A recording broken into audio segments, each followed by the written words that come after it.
História da Redenção, capítulo 12. Jacó e Esaú. Deus conhece o fim desde o princípio. Sabia, antes do nascimento de Jacó e Esaú, que caráter ambos iriam desenvolver. Sabia que Esaú não teria um coração obediente a ele.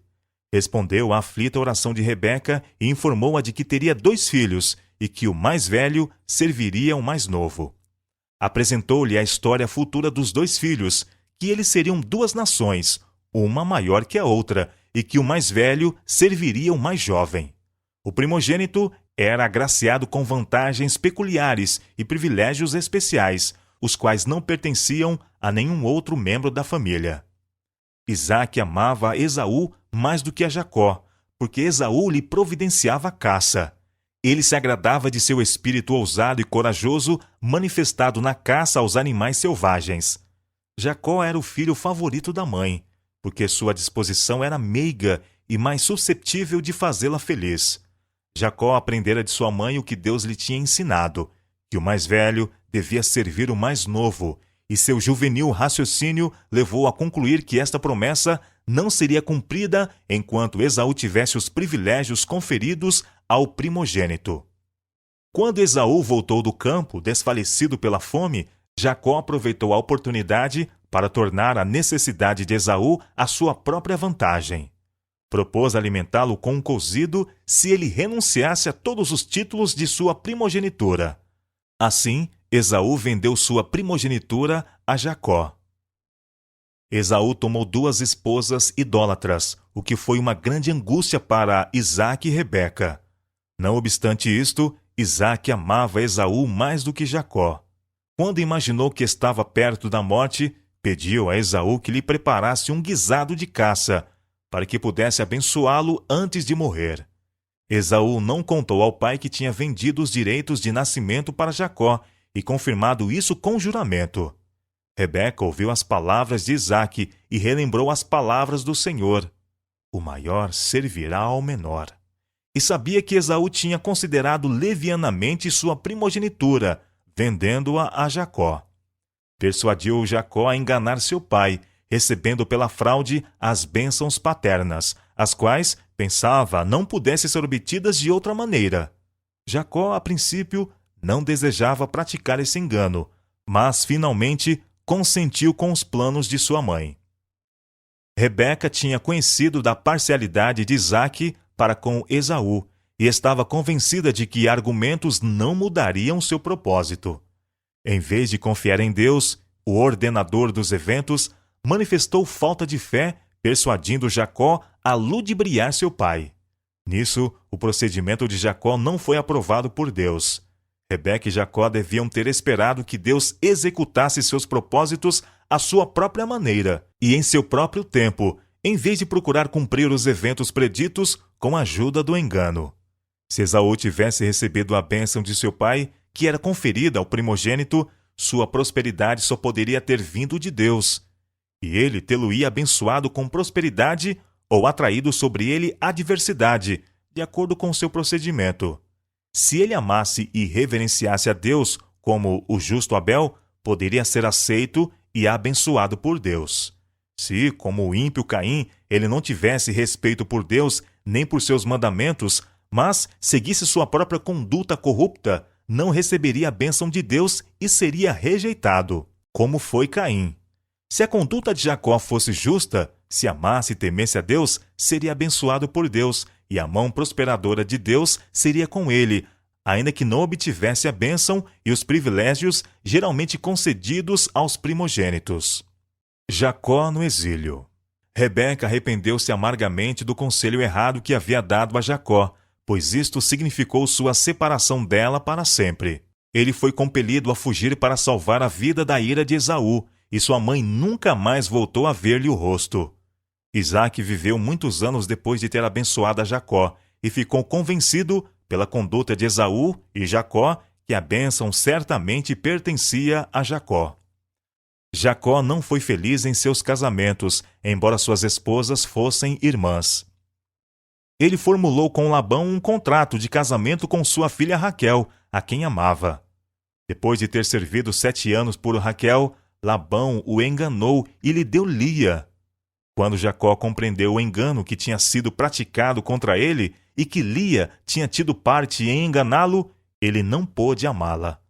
Labão desejou reter os fiéis serviços de Jacó por maior espaço de tempo. Então o enganou, dando-lhe Lia em lugar de Raquel. Jacó reprovou Labão por leviandade com suas afeições, dando-lhe Lia a quem não amava. Labão persuadiu Jacó a não repudiar Lia, pois isso seria considerado uma grande desgraça, não somente para a esposa, mas para toda a família.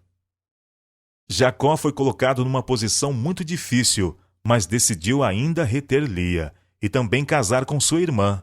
Lia era amada com muito menos intensidade do que Raquel. Labão era egoísta em seus negócios com Jacó. Pensava unicamente em vantagens próprias do fiel labor de Jacó. Este teria deixado o astucioso Labão muito antes, mas temia encontrar-se com Esaú. Ouvia as queixas dos filhos de Labão dizendo: Jacó se apossou de tudo o que era de nosso pai, e do que era de nosso pai juntou ele toda essa riqueza. Jacó, por sua vez, reparou que o rosto de Labão não lhe era favorável como anteriormente. Jacó ficou angustiado. Não sabia para que lado se volver. Apresentou seu caso a Deus e rogou pela sua direção. O Senhor misericordiosamente respondeu à sua angustiada oração. E disse o Senhor a Jacó: Torna a terra dos teus pais e a tua parentela, e eu serei contigo. Gênesis capítulo 31, verso 3. Então enviou Jacó e chamou Raquel e a Léia ao campo, ao seu rebanho, e disse-lhes: Vejo que o rosto de vosso pai para comigo não é como anteriormente. Porém, o Deus de meu pai esteve comigo, e vós mesmas sabeis que com todo o meu poder tenho servido a vosso pai. Mas vosso pai me tem enganado e mudou o salário 10 vezes. Porém, Deus não lhe permitiu que me fizesse mal.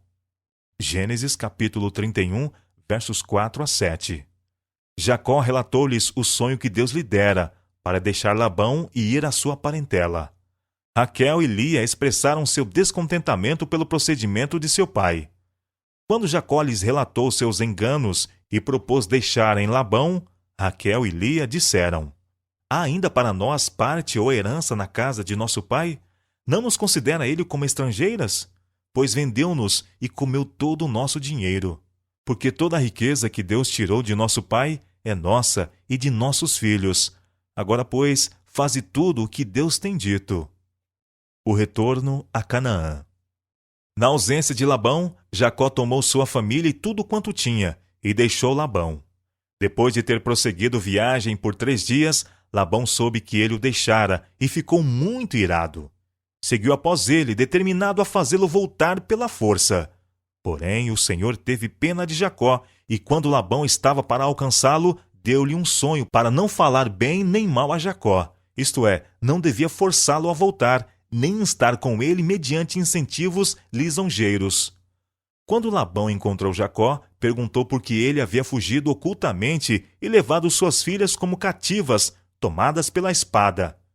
Disse Labão a Jacó: Poder havia em minhas mãos para vos fazer mal, mas o Deus de vosso pai me falou ontem à noite, dizendo: Guarda-te, que não fales a Jacó nem bem nem mal.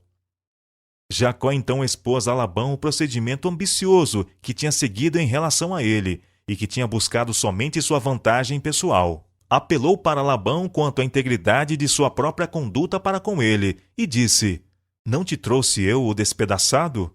Eu pagava. O furtado de dia e o furtado de noite da minha mão o requerias. Estava eu de sorte que de dia me consumiu o calor, e de noite a geada, e o meu sono foi-se dos meus olhos. Gênesis capítulo 31, versos 39 e 40. Jacó disse: Tenho estado agora 20 anos na tua casa, 14 te servi por tuas 2 filhas, e 6 anos por teu rebanho. Mas o meu salário tens mudado 10 vezes. Se o Deus de meu pai, o Deus de Abraão e o temor de Isaque não fora comigo, por certo me enviarias agora de mãos vazio. Deus atendeu à minha aflição e ao trabalho das minhas mãos, e repreendeu-te ontem à noite. Labão então assegurou a Jacó que tinha interesse por suas filhas e seus filhos, e não podia prejudicá-los. Propôs fazer um concerto entre eles. Disse Labão: Vem, e façamos concerto, eu e tu, que seja por testemunho entre mim e ti. Então tomou Jacó uma pedra, e a erigiu por coluna. E disse Jacó a seus irmãos: Ajuntai pedras. E tomaram pedras, e fizeram um montão, e comeram ali sobre aquele montão. Disse Labão: Atente o Senhor entre mim e ti, quando nós estivermos apartados um do outro. Se afligires as minhas filhas, e se tomares mulheres além das minhas filhas, ninguém está conosco. Atenta que Deus é testemunha entre mim e ti. Jacó fez um solene concerto diante do Senhor de que não tomaria outras esposas. Disse mais Labão a Jacó: Eis aqui este mesmo montão, e eis aqui essa coluna que levantei entre mim e ti. Este montão seja testemunha, e esta coluna seja testemunha, que eu não passarei este montão para lá, e que tu não passarás este montão e esta coluna para cá, para o mal. O Deus de Abraão e o Deus de Naor, o Deus de seu pai, julgue entre nós. E jurou Jacó pelo temor de seu pai Isaque. Ao seguir Jacó o seu caminho, os anjos de Deus vieram ao seu encontro. Quando ele os viu, disse: Este é o exército de Deus. Ele viu os anjos de Deus em sonho, acampados ao seu redor. Jacó enviou uma humilde e conciliatória mensagem a seu irmão Esaú. E os mensageiros tornaram a Jacó, dizendo: Fomos a teu irmão Esaú, e também ele vem a encontrar-te, e 400 varões com ele. Então Jacó temeu muito. E angustiou-se, e repartiu o povo que com ele estava, e as ovelhas, e as vacas, e os camelos, em 2 bandos, porque dizia: Se Esaú vier a um bando e o ferir, o outro bando escapará. Disse mais Jacó: Deus de meu pai Abraão e Deus de meu pai Isaque, ó Senhor, que me disseste: Torna a tua terra e a tua parentela, e te farei bem. Sou indigno de todas as misericórdias e de toda a fidelidade que tens usado para com teu servo, pois com apenas o meu cajado atravessei este Jordão, já agora sou 2 bandos. Livra-me das mãos do meu irmão Esaú, porque eu o temo, para que não venha ele matar-me e as mães com os filhos. E disseste: Certamente eu te farei bem, e dar-te-ei a descendência como